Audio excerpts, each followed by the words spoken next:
ఆధ్యాత్మిక మిత్రులారా, దశగ్రీవుని గురించి మనం మాట్లాడుకుంటూ ఉన్నాం. అతడు అనారోగ్యంతో బాధపడుతున్న తండ్రి గురుకులంలో వేద విద్యను సోదరులిద్దరూ అభ్యసిస్తున్నారు.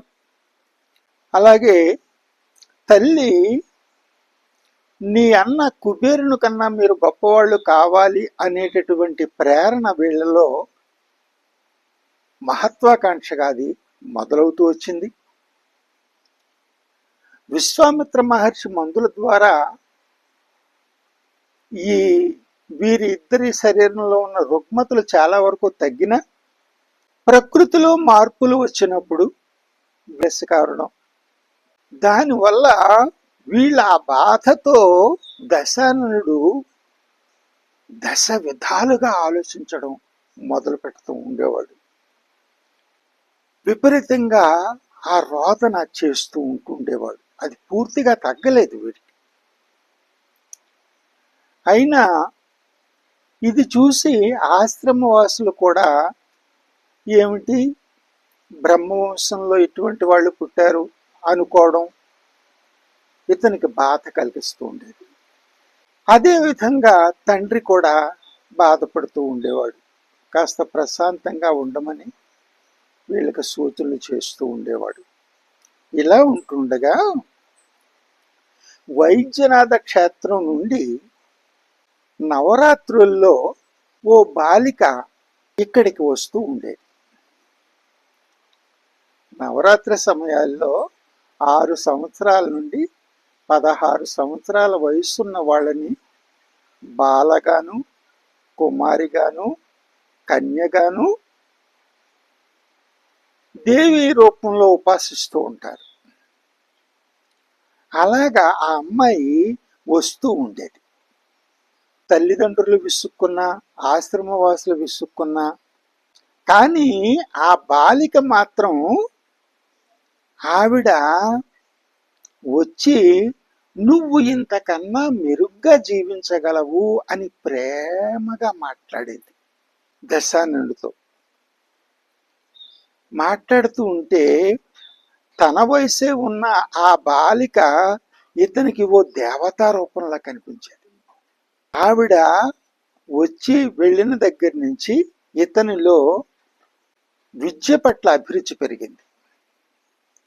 కేవలం వేద విద్యనే కాకుండా భౌగోళిక విషయాల పట్ల, ఆర్థిక విషయాల పట్ల, అనేక రకాల విద్యల పట్ల ఈ దశాననులో అభిరుచి పెరగడం ప్రారంభించింది. మళ్ళీ ఆమె ఎప్పుడు వస్తుందా అని ఎదురు చూస్తూ ఉంటుండేవాడు. కానీ ఎప్పుడైనా తన మనసులో చికాకు కలిగినప్పుడు మాత్రం ఇతనిలో అనేక రకాల భావాలు ఉత్పన్నం అవుతూ ఉండేవి. అలాగా ఉంటుండగా కొంతకాలం అయ్యేటప్పటికి ఈ పుత్రుని యొక్క వికార చేష్టలు చూసి విశ్రవ ఋషి వేద విద్యను పరిచయం చేయడం కోసం గ్రీకు ప్రాంతానికి వెళ్ళాడు. అదే సమయంలో ఈ బాలిక 6 సంవత్సరాలు వీళ్ళు కలిసి ఉన్నారు. విశ్రవ ఋషి అలా వెళ్ళగానే ఆ బాలిక కూడా నవరాత్రి సమయంలో రావడం మానేసింది.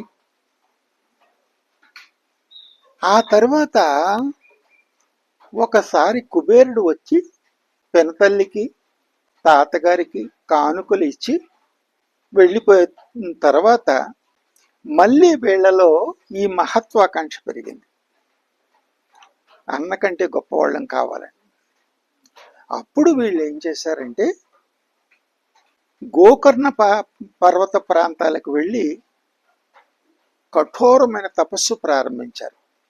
దశానన అరిమర్థనుడు బ్రహ్మను గూర్చి తపస్సు చేసి దేవ, దానవ, యక్ష, గంధర్వుల వల్ల చావు లేకుండా వరం పొందాడు దశాననుడు. అమిత బలాన్ని, దీర్ఘ ధ్యానాన్ని వరంగా పొందాడు అరిమర్థనుడు.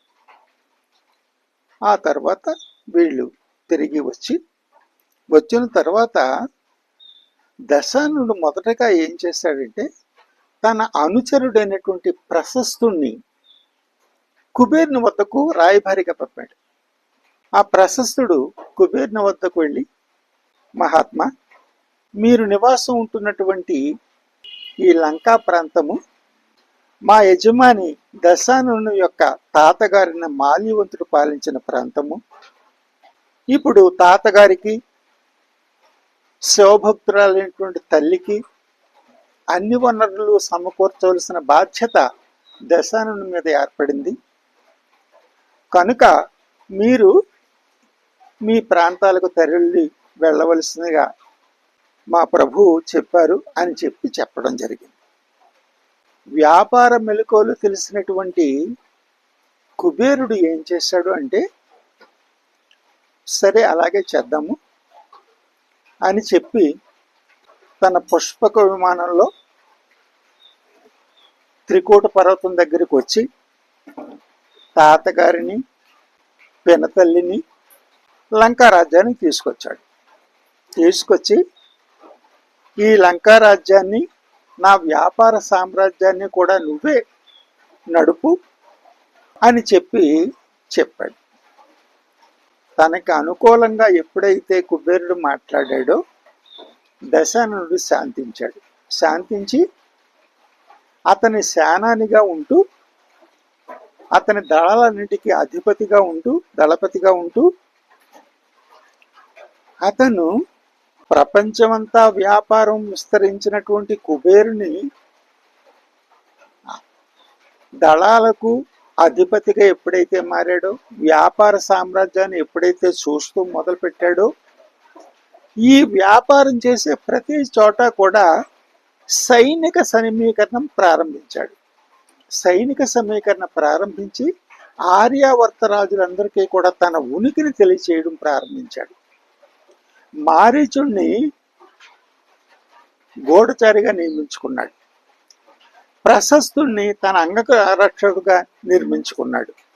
నామమాత్రంగా కుబేరుడు అలా కూర్చుని ఉంటే మొత్తం లంకా రాజ్యాన్ని పాలనంతా ఇతను చూసుకుంటూ ప్రపంచ వాణిజ్య సామ్రాజ్యాన్ని విస్తరిస్తూ ప్రతి రాజ్యంలోనూ తన సైన్యాన్ని అభివృద్ధి పరుచుకుంటూ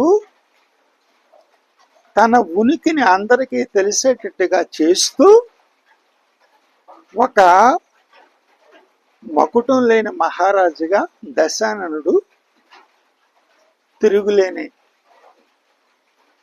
సామ్రాజ్యాన్ని సృష్టించుకోవడం ప్రారంభించాడు. హరి ఓం.